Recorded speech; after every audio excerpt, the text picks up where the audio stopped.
Hello, America. It's your favorite number 2, Florida overlord Wrong DeSantis. Well, here we are.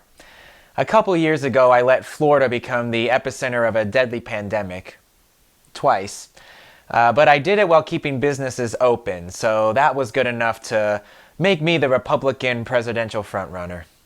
Then all of America got to know me and found out that I only looked normal for Florida. And now I stand here out of the presidential race after only one primary, where I lost by 30 points.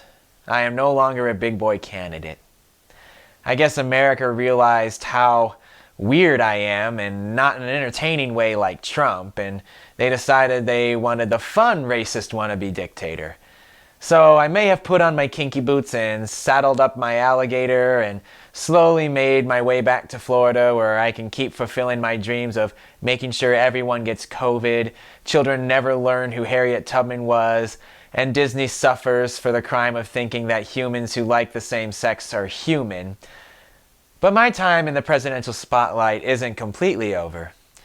It's merely on hold for a while.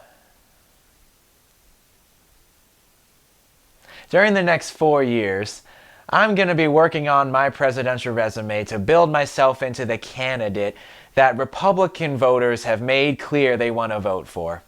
So I'm here to announce the list of crimes I'm going to commit to make me worthy of being the Republican candidate for president.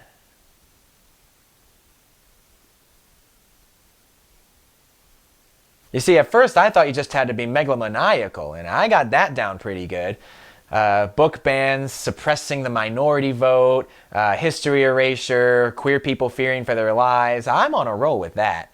But after Trump's 4 indictments and being found liable for sexual assault and still not only being the clear front runner but gaining more support, the people clearly want to support a seasoned criminal.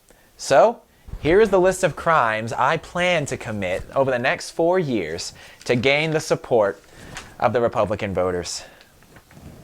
I plan to start off small with things like lifting a few cases of Michelob Ultra from a Publix, robbing a homeless person, reading a dictionary in Escambia County. But from there, I'll pick things up. I plan to not pay any taxes whatsoever for the next 4 years.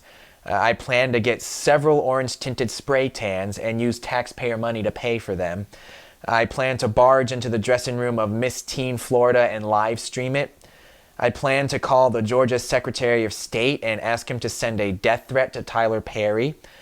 I plan to create a fraudulent online college for business majors, shut it down after 8 months, and pocket the money to pay for an extension to my house that will include a room where I turn endangered species into hand puppets. The mascot will be the Grand Wizards. I plan to report false kidnappings to the police every single day for 4 years.